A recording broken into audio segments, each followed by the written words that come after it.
प्रवर्तन निदेशालय ने झारखंड में आयुष्मान भारत योजना में हुए कथित घोटाले को लेकर बड़ी कार्रवाई की है। इस अभियान में पूर्व स्वास्थ्य मंत्री बन्ना गुप्ता के निजी सचिव ओम प्रकाश के जमशेदपुर स्थित आवास सहित देश के 21 स्थानों पर छापेमारी की। रांची, जमशेदपुर, दिल्ली, उत्तर प्रदेश और पश्चिम बंगाल में फैले इस ऑपरेशन में ईडी ने थर्ड पार्टी असेसमेंट एजेंसियों और अन्य संदिग्धों के ठिकाने को भी निशाना बनाया। यह कार्रवाई भारत के नियंत्रक एवं महालेखा परीक्षक की रिपोर्ट के आधार पर शुरू हुई, जिसमें योजना में मृत व्यक्तियों के इलाज जैसे गंभीर अनियमितताओं का खुलासा हुआ था। ईडी की टीम ने जमशेदपुर के मानगो क्षेत्र में स्थित नीलगिरी अपार्टमेंट में ओम प्रकाश गुप्ता के आवास पर छापा मारा। ओम प्रकाश गुप्ता, जो बन्ना गुप्ता के निजी सचिव रह चुके हैं, इसी घोटाले में अहम कड़ी माने जा रहे हैं। वहीं ईडी की इस कार्रवाई से पूर्व स्वास्थ्य मंत्री बन्ना गुप्ता की मुश्किलें बढ़ सकती है, लेकिन कांग्रेस नेता राकेश सिन्हा ने केंद्र सरकार की कार्यशैली पर ही सवाल खड़ा कर दिया है। लोकसभा में और राज्यसभा में वक्फ बिल पास हुआ और वक्फ बिल के विरोध में झारखंड पूरी तरह मुखरता के साथ इस बिल का विरोध किया है। तो स्वाभाविक तौर पे इस मामले को दबाने के लिए ईडी एक बार फिर से इस राज्य में सक्रिय हो गई है। और हमें यह लगता है कि बिहार में भी चुनाव है, बिहार में भी ईडी सक्रिय है और झारखंड चूंकि पड़ोसी राज्य है तो झारखंड में भी ईडी फिर से एक बार सक्रिय हो गई है। तो ईडी का काम ही है इलेक्शन मैनेजमेंट डिपार्टमेंट के रूप में काम करना। ईडी की कार्रवाई कोई पहली बार तो इस राज्य में हो नहीं रही है। ईडी की कार्रवाई बहुत पहले भी होती रही है, लगातार होते रही है, लेकिन ईडी के हाथों आज तक कोई सबूत नहीं मिल पाया है, यह भी सच्चाई है। तो ईडी की कार्रवाई हो रही है, लेकिन ईडी के पास फिर भी कोई सबूत नहीं मिलेगा। सिर्फ एक दबाव की राजनीति ईडी के जरिए भारतीय जनता पार्टी के द्वारा किया जा रहा है।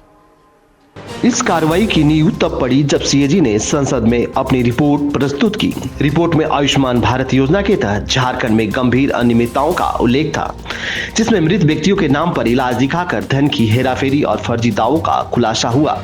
इसके बाद ईडी ने स्वास्थ्य विभाग और झारखंड राज्य स्वास्थ्य सोसाइटी से अनियमितताओं में शामिल लोगों के खिलाफ की गई कार्रवाई की जानकारी मांगी। विभाग ने कुछ अस्पतालों के खिलाफ दर्ज प्राथमिकियों का विवरण सौंपा, जिसके आधार पर ईडी ने प्रवर्तन मामला सूचना रिपोर्ट दर्ज की और जांच शुरू की। पूर्व स्वास्थ्य मंत्री बन्ना गुप्ता इस मामले में सीधे तौर पर जांच के दायरे में नहीं आए हैं, लेकिन उनके निजी सचिव रह चुके ओम प्रकाश पर कार्रवाई ने उनकी मुश्किलें खड़ी कर दी है। राजनीतिक गलियारों में इस छापेमारी को लेकर चर्चाएं तेज है।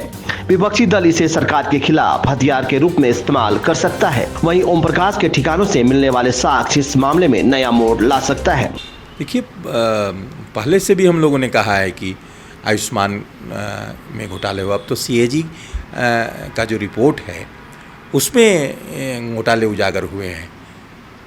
तो अगर इसमें घोटाला अगर सामने आता है ईडी जांच में, तो इसमें कोई आश्चर्य की बात नहीं होगी और जांच तो होनी ही चाहिए। यदि कहीं से कोई शंका व्यक्त की गई है, कहीं से कोई ऐसी रिपोर्ट आई है, तो जांच तो होनी ही चाहिए। जांच होती है और अगर भ्रष्टाचार पकड़ा जाता है तो राजहित में वो सही है, इसका निदान होना चाहिए।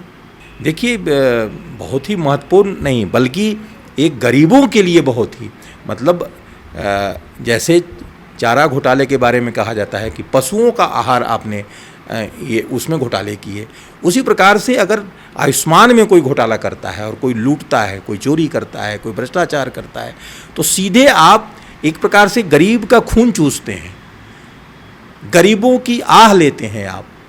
आप सोचिए, कोई गरीब हार्ट का इलाज नहीं करा पाता है, किडनी का इलाज नहीं करा पाता है, ऐसे कई ऐसे रोग हैं जिसका स्टंट नहीं लगा पाता है, हार्ट अटैक हो जाता है, ऐसे कई बीमारियां हैं जिसका इलाज गरीब नहीं करा पाते थे और मर जाते थे।